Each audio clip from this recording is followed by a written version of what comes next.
expected from the Houston Roughnecks out of this game with the San Antonio Brahmas.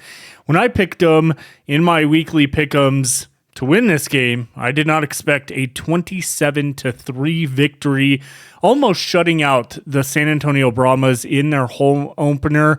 Let's go ahead and talk about this. Now, of course, like I said in the last video with the recap and going over the Renegades and Defenders, that game went into this game, plus recording a video. I missed pretty much the first quarter of this game, so I didn't take game notes, didn't do anything like that, but I do have all the stat lines and everything like that from the UFL.com, and we're going to go over that and talk about what I did see in this game and what to expect going forward for the Houston Roughnecks, because I think obviously with Jalen McClendon in the helm as starting quarterback, this is completely gave a new light to the Roughnecks. Their defense is looking great, especially in today's game, but it also, on the flip side of things, it raises a lot of questions about the San Antonio Brahmas. This was not the same team that showed up in DC last week and won that game to get their first win. This was in no form or fashion the same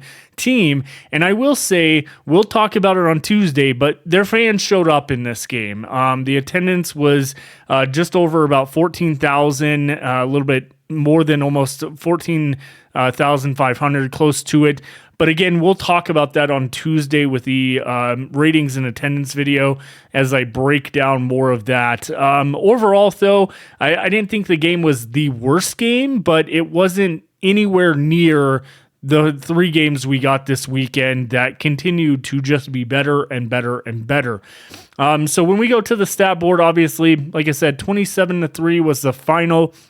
Jalen McClendon came along with 22 completions out of 32 attempts, 171 yards, 0 touchdowns, 1 interception, a 68.8% completion percentage, and then a 68.6 quarterback rating.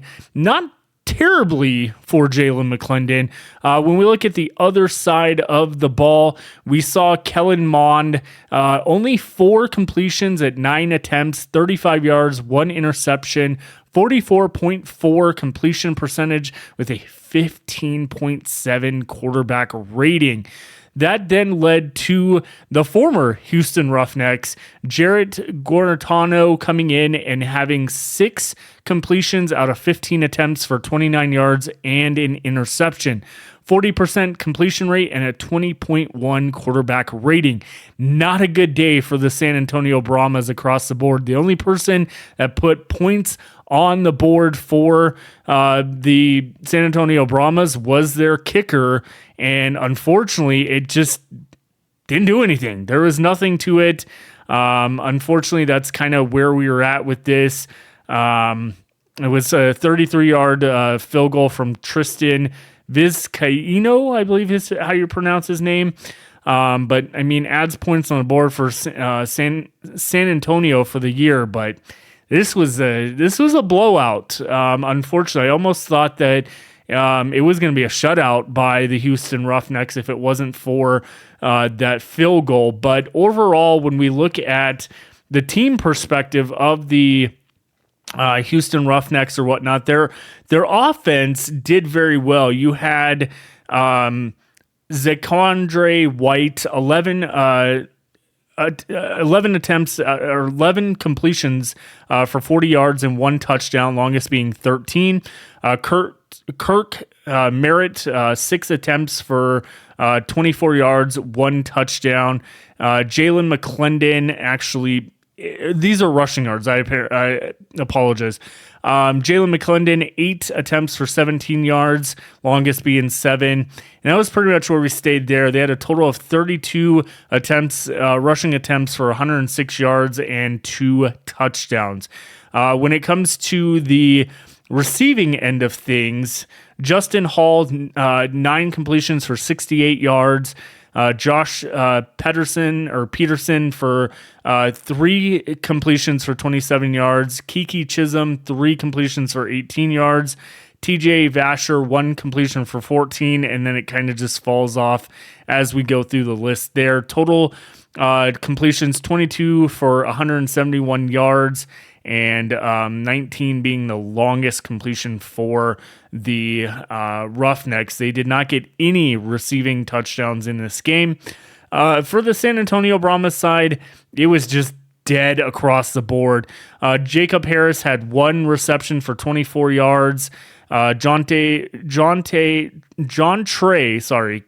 Kirkland had four completions for 21 yards. And I mean, that was pretty much it there. As for their rushing, Anthony McFarland had 6 attempts for 40 yards.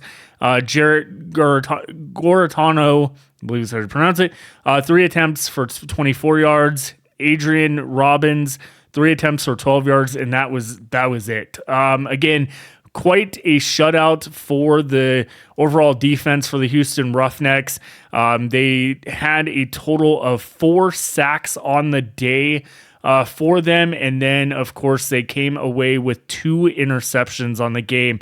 Not bad day for the Houston Roughnecks overall. I think that this showed that they are not done yet. The USFL Conference at this point is a very interesting conference. When you look at it, you have the Birmingham Stallions sitting in first place currently at 3-2. Michigan tied at first at 3-2. Or technically they're in second because Birmingham did beat them already. Houston Roughnecks 2-3, Memphis Showboats 1-4. So the next thing is the Houston Roughnecks do play at home in week 6 against the Memphis Showboats. With a win in that game, they can go at 500 at 3-3, and based on the Birmingham Stallions and the Michigan Panthers, how they play this upcoming weekend in week 6 could completely change the narrative of the USFL division, where we could have a 3-way tie if Birmingham and Michigan both lose.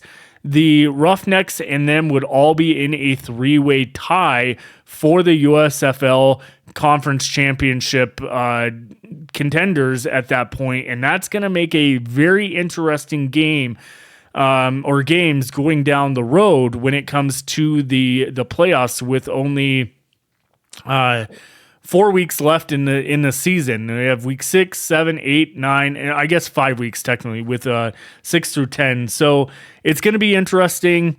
I think that this weekend showed that the UFL really has got their pieces together, as into syncing the offenses. Their defenses are working very well. And again, with this game here, the Houston Roughnecks really showed up and showed what they could essentially do to a team that is coming off a big win last week, defeating the undefeated DC Defenders. And this week, they just didn't show up at all. So let me know in the comments what you thought if you watched this game and what your guess is for the Houston Roughnecks going forward in the season. Can they make a turnaround and make a run for the playoffs? It is a possibility at this point, and Jalen McClendon would be that guy to basically put them in position for that, along with what their defense has been doing. I know a lot of people, as week 1, week 2, week 3 came along, were screaming, fire CJ Johnson. He needs to go. He needs to go. I don't really personally like him much as a coach. He does really remind me of Kirby Smart with the Pittsburgh Maulers in the 2022 USFL season. Not as bad, but to that extent of how he talks, how he screams at players, kind of reminds you of Kirby Smart. But with that being said, he has took this team. They have changed the offense and everything like that. And I really think at this point that it needs to be looked at because, quite frankly, this is something that people need to be watching and paying attention to because we are on the verge of something potentially special with the Houston Roughnecks. And let me tell you, fans, get out to see Jalen McClendon next weekend in Houston because this is a great part and point to get those fans in there. Obviously, San Antonio showed up in this game here, so we'll be talking about that. But let me know in the comments what you think, and it's become a very interesting season for the UFL anyone's ball game at this point. Obviously, San Antonio's kind of on the cusp of not being there. I think if they lose next weekend, they are completely shut out of the XFL conference at this point, but we will stay tuned and see. So we'll see you this upcoming Tuesday. I do have a video coming out tomorrow that we will be addressing. I'm trying to see if the league puts out anything with this, with a UFL communications. There was an incident, and I'll leave you on this. There was an incident yesterday at the St. Louis Battlehawks Michigan Panthers game where Samson Nua slapped a fan that was basically leaning over, either talking shit to Nua or the Panthers, and he went up and smacked him right in the face. Quite frankly, I think that is absolutely ridiculous. He should be suspended for that. I know people are saying he should be kicked out of the league. I don't know if I'd go that far, but I would say there is a big possibility that he will potentially be suspended, and that would be a massive loss for the Michigan Panthers going forward. But we'll talk about that tomorrow. We have the video to show, courtesy of Maddie Fresh, that had provided the video to the internet, and a lot of fans are asking what is going to be done with this. And we'll talk about a little bit more about the St. Louis media that has seen this and has been reporting on it, because there's a lot of bias I don't really like from the St. Louis media, basically trying to claim that the UFL is only in existence because of St. Louis and they wouldn't be an organization or wouldn't be a league without St. Louis. I don't like that type of talk. Look, I understand y'all get the best attendance in the league and everything like that, but when you start pushing out those type of narratives, it really looks bad as a perspective from a media standpoint, from local news in St. Louis. To claim that there would be no league without St. Louis is absolutely crazy, especially when Fox ran the USFL for 2 years with none whatsoever St. Louis, and we're heading into a third season just fine. So I don't like that kind of a talk, but we'll talk about the actual incident tomorrow on a video and kind of discuss what could come out of this if the UFL doesn't do anything up front or doesn't say anything at this point, but something's got to be done. That's a big PR nightmare when it comes to that type of stuff, and it's just uncalled for behavior. I know there's a possibility. I don't think there's audio of this video, so you can't really hear what the fan is saying, but it should never neglect a player going up and slapping that person in the face. Regardless if they're being racist or whatever the case may be, it still doesn't need to go that route where security needs to get involved and get that fan out of there. But yeah, it's just a crappy situation overall, but we'll talk about it tomorrow and we'll see you on the flip side. Have a great one, everyone.